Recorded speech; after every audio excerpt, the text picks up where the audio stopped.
حضرت ذکر کردگی هستند. اگر علم داشته باشد، سواد داشته باشد، مرحمت همین حدیث ها را تماشا کند، خودش البته همش معین می شود. من در خانه‌ام کتاب دارم از 12 جلد عبارت است که فقه الاسلام و ادلته، تاریخ امام اعظم خودش چه علم برداشت در همون کتاب ذکر شدگی است. یک روز یک جوانم در همین جامعه یک کتاب آورده است، لابد منه، یعنی ضروری هست گفتگی. همون لابد منه در همون متنش به زبان فارسی نویسنده است که کسی اگر انگشت سبابه را بردارد در وقت التحیات مکروه است. باز در بالای همین یک اشاره مانده است، یک رقم 4. بعد شهر دارم کتاب لابد منه. وقتی شهرش نگاه کردیم میگه در صحیح روایت درست است. ما با او جوان میگم که این در حواشیش یکمش ما گفتم با کتاب تو ما ایمان ندارم، این نویسنده استش، حدیث در پیش ما است. آخه دویمش که این کتابی که در حواشیش نویسنده است که در صحیح روایت برداشتنش جایز است، این چه کار کنیم؟ میگه اوش اعتبار نیست، همیش اعتباره. اوش کی نویسنده است؟ سوالای بی معنی، یک بگیم امتا علم های ناکافی. ما هم که علم ناکافی است، لیکن همه حدیث ها برای ما و شما کفایت کننده است. کسی که میکند کردن بگیرد ثواب میگیرد، کسی نمیکند در همین مسئله خلل پذیر نشود، گناهکار میشود. هیچ کس غم نتین، کسی میبردارد نمیبردارد اینا در شما دخل دار نشین. همین ضرر شب بر ضرر همون کسی پرتوین که فتوا داده است. خدا همون فتوا دهنده را خود جزای نیک میتد، خود جزای بد میتد، همون ملا خودش میداند. از این خاطر شما این مسئله در نچسبین، زورتان به همون سواد نداریم، به همین چیزای علمی نرسین. اینجا حدیث ها ما بسیار نویساندم، وقت چون نیست اینجا سوالا بسیار آمدگی است. یک حدیث شما میخوانم.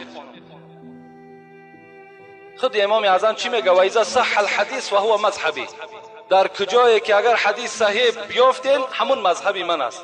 خود امام اعظم میگه. همین امام ما و شما ان شاء الله من جمعه دیگر در بابش به شما قصه میکنم. ان ابو هریره ان الرجل كان يدعو باصبعي فقال احد احد. میگه ابو هریره میگه یک جوان نماز میخواند، در حالت نماز خواندن در وقت التحیات هر دو چلیکاشو میبرداشت، یک چلیکش از این طرف یک چلیک از این طرف. رسول اکرم از بالای سرش آمدن گفتن یک تشه بردار، یک تشه بردار. عملی هست که دیگر حدیث های پیغمبری خدا در این مسئله ما و شما دیگر شبهه نکنیم. السلام علیکم بابای حاجی، از شما پرسیدنی هم که از خواب در خیزی که آفتاب برآمده است نماز بامداد را چه خیل خواندن ممکن است؟ اگر از خواب ما و شما سحر میخیزیم در صورتی که آفتاب برآمده است، یعنی وقتی فرض و وقتی سنت از ما و شما الکی بیرون شدگی است، در این صورت ما و شما چگونه باید بخوانیم؟ در این صورت هم فرض هم سنت هر دوش میخوانیم، همچون وقتی نیت میکنیم خواندن میگیریم، هم فرض شا بخوانیم هم سنت شا. السلام علیکم داملای عزیز، یک چند نفری است که میگویند که ما نماز شب داریم و دیگر عبادت ها ما بیشک داخل جنت هستیم. آیا این گونه فکر خطا نیست؟ یعنی بعض برادرای هستند که در اصل یعنی ممکن یگان نازیدن دارن، ممکن یگان بلند هوایی دارن که ما مثال نمازهای شب داریم، یا ما مثال عالم هستیم، یا ما موعظه داریم، یا ما تسبیح داریم و دیگر نمودهای عبادت داریم، ما البته داخل جنت میشیم. حدیث بر شما میخوانم از همین خطان خلاصه براریم. ابو هریره روایت میکند قاربو و صددو، پیغمبر گفتن نزدیک شوید، یعنی به خدا نزدیک شوید، و صددو حقیقت طلب کنید. واعلموا ان لا ينجو احد منكم بعمله قال وانت يا رسول الله ولا انت يا رسول الله قال ولا انا الا ان يتغمدني الله برحمت منه و فضل. پیغمبر خدا گفت بدانیم به درستی این که عملهای شما را نجات نمیده، عملهای شما را نجات نمیده. صحابه خیز پیغمبر خدا شما را هم عمل شما نجات نمیته؟ گفت نه، مرا هم عمل من نجات نمیته، مگر اینکه اگر رحمت خدا شما را فرا نگیرد شما بر عملهای خود ننازید. اگر رحمت خدا بالای شما نیاید شما را عملهای شما دستگیر شما نمی شود. از این خاطر حافظ میگوید غافل مباش مرکب مردان مرد را، در سنگلاخ وسوسه پیها بریده اند. ناامید هم مباش که رندان بادنوش با یک خروش هم به منزل رسیده اند. بسیاری آدم هایی بود که تا نیمه راه آمده میگد ایمان از دست دادند و بسیاری کسانی بود که قریب نصف حیات خود به غافلی گذرانیدند. در دم آخر خدا اونها را نصیب ایمان گردانید. مسلمان بودن تو کی بکار است؟ مسلمان مردن اینجا اعتبار است. البته مردن مسلمانی اعتبار است. ما خاتمه را فکر کنیم.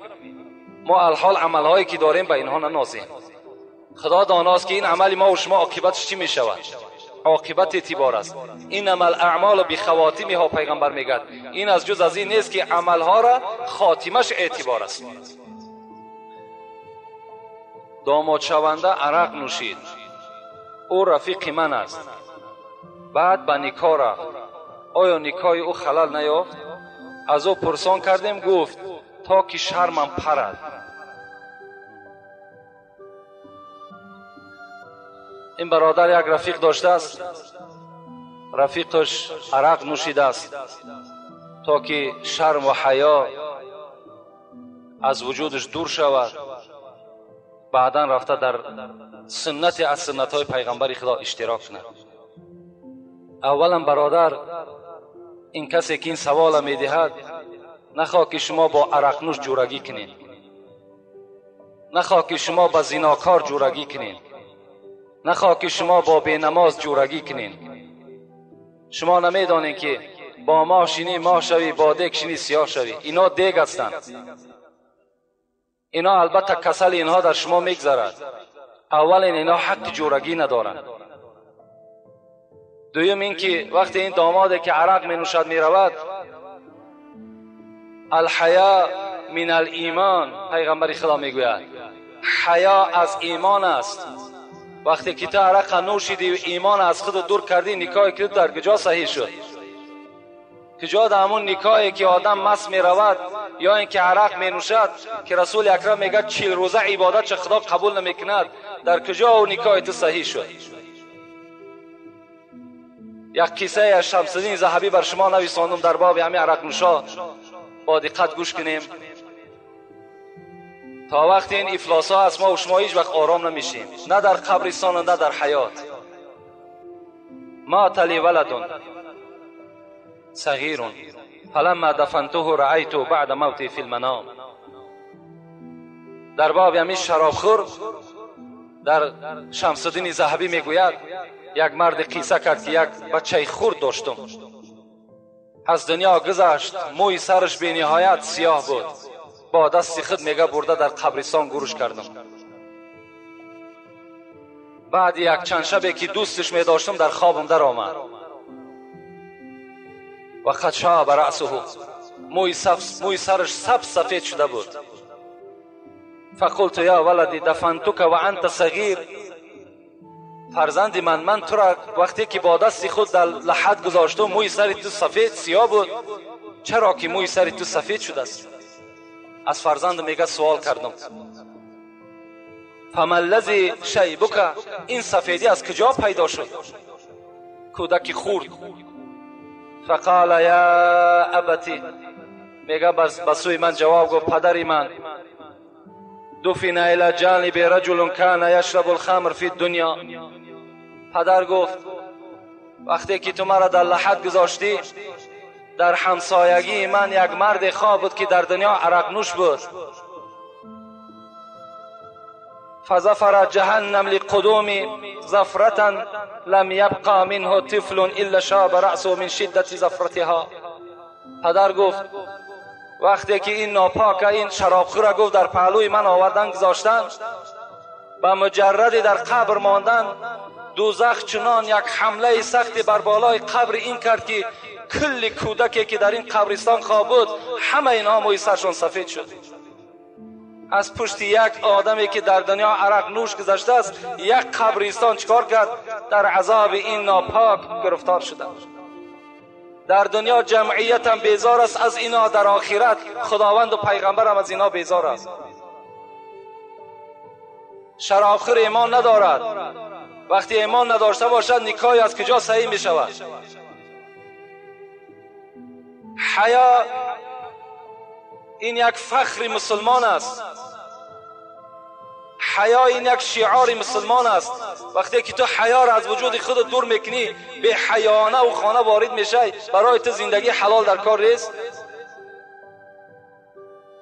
حیفی همون نکاح، اگر کدام کسی نباشد قسم به خدا رفته نکاحش را سر کنه. نکاحش نکاح هم نیست. اگر عرق نوش باشد برای نکاح تماما لازم نیست.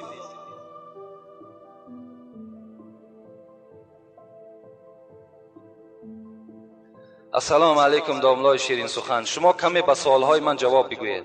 در محله شمس‌الدین شاهین یک مرد کهنسالی که نام او بابای میرزا می باشد، روز ما با او هم صحبت شدیم. ما خواستیم که او را از اسلام سوال دهیم. وی مرا دشنام‌های قبیح داد. او به ما گفت خیزید گم شوید، اسلام شما بر من در کار نیست. من وی را مجبور کردم که کلمه طیبه را به زبان بران، اما وی کلمه طیبه را حقارت داد. داملای محترم به این سوال من جواب گردانید. اولا من بر شما گفته بودم که پیش هر یک انسانی که به قدر صحبت نمی رسد شما صحبت نکنید. برادر عزیز، شیخ سعدی میگد آهن را که موریانه خرد، نتوان برد از او به صیقل زنگ.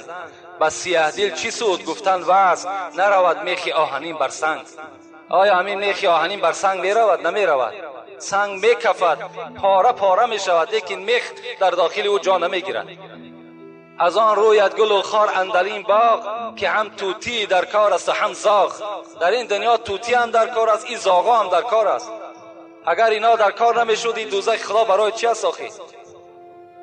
این الله غنی و حمید، خداوند بای است. خداوند با که ندارد، کی کافر می شود، کی بت پرست می شود، کی عیسی پرست می شود. برای خدا هیچ با که ندارد. ما هم غمگین نشیم، ما و شما مهنت کنیم که در قطار اینها در قیامت نباشیم. انشاءالله برای ما و شما افتخار است.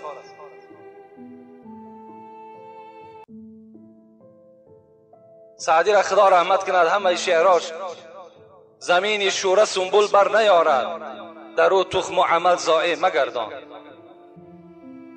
زمین شوره هستند اونها، در اونها تخم پرداختن لازم نیست، تخم ضایع می شود. باران که در لطافت طبعش خلاف نیست، در باغ لاله روید و در شوره بوم و خس. سعدی میگد همین باران هم یک رحمت خداست، لیکن در زمین میزند، زمین خوب گیاه خوب میتد، لیکن همون زمین شوره همون بوم و خس، همون خار میبرد، تمام هیچی ندارد. پیش نااهلان چی حاصل؟ ذکر پردانی کمال، دانه گوهر چی زیزی؟ مرغ ارزن خار را. یا یک مرغ هستند یا حیف بکنن نام مرغی را. نه قطعشان صحبت کنید نه قطعشان رفت آمد کنید. السلام علیکم داملای عزیز. ما یک گروه جوانان در مسجد نماز جماعت میگذاریم.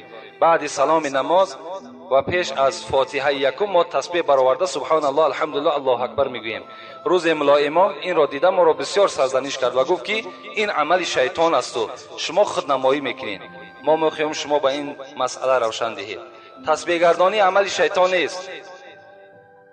تسبیح را گرداندن این سنت پیغمبر خداست. بعد هر یک نماز شما تسبیح ها را بگردانید، حتی بعد نماز شام هم. رسول اکرم گفته است کسی که بعد هر یک نماز 33 بار سبحان الله، 33 بار الله اکبر، 33 بار الحمدلله میگوید، چی می شود؟ کل خطاهای او اگرچند که مثل روی بحر، خفهای روی بحر که باشد، خدا مغفرتش میکنه. شما هر یک بعد نماز 33 بار سبحان الله را، 33 بار الله اکبر، الحمدلله را بگین، در آخر لا اله الا الله وحده لا شریک له را در آخرش وابسته کن، ان شاء الله شما ثواب میگیرید. اینجا سوالای بسیار است. یک جای دعا میکنیم در وقتای اگر موعظه ها وقتی ان شاء الله 5 دقیقه و 10 دقیقه جدا میکنیم، زیرا که سوال ها هم باز در این جمعه بسیار آمادگی است. خدا خواسته باشد یا 15 دقیقه برای فقط سوال ها بعد هر یک جمعه، یا اینکه یک جمعه را کاملا جدا میکنیم سوال های شما البته بی جواب نمیمانند، لکن از همه مهم این است که برادرای عزیز آن مسائلی که در باب زنا و در باب عرق گفتیم، بیاین اسلام اساسی را ما و شما نشان بدیم، بیاین یک فخر اسلامی را ما و شما نشان بدیم، بیاین معرکه‌ای که ما و شما میگیم امین عرق از معرکه‌مون دور کنیم، بیاین هر یک روزهای جشنی که در فرزندهامون میگیریم، در پدر مادرمون میگیریم، همین اسراف‌های زیادی را دور کنیم و حرام کرده های خدا را از مجلس هامون دور کنیم. فردا تا که ما و شما خجالت در نزد خدا نباشید و آن مسئله و مسائلی را که در اینجا گپ میزنیم اینا هم به ضرر شماست هم به فایده شماست.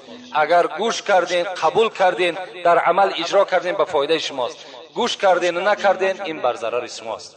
خدای مهربان عاقبت همه ما و شما را به خیر بسازد. هر مراد و مطلوب و مقصودهایی که در دل ما و شماست خدای با فضل کرم خود برآورده خیر بسازد. جوانهایی که در اینجا از راههای دور و نزدیک برای ادا کردن نماز جمعه میآیند خدای همگی را عمر دراز، تن صحت، خاطر جمع نصیب و روزیشان بسازد. هر مراد و مطلوبهایی که در دل شماست خدای با فضل کرم خود برآورده خیر بسازد. گذشتگانی که از ما و شما گذشتند خدایا رحمت مغفرتشان بسازد. برادرانی که در این مسجد ما خدمت ها میکنند، دستیاری دراز میکنند، خدای آنها جملگی را هم عمر درازی با برکاتی با توفیق نصیب و روزیشان بسازد. این برادر جمشید و برادر قدرت الله که هم کسیت‌های ویدیویی و هم کسیت‌های مگنیتوفونی ضبط میکنند، اگرچه به طریق سودا هم که میفروشند اینا البته ثواب میگیرند. خدا اینها را عمرشان دراز از کل آفت‌های زمینی آسمانی نجاتشان بده. ربنا افتح بیننا و بین قومنا بالحق و انت خیر الفاتحین. السلام علیکم و رحمت الله.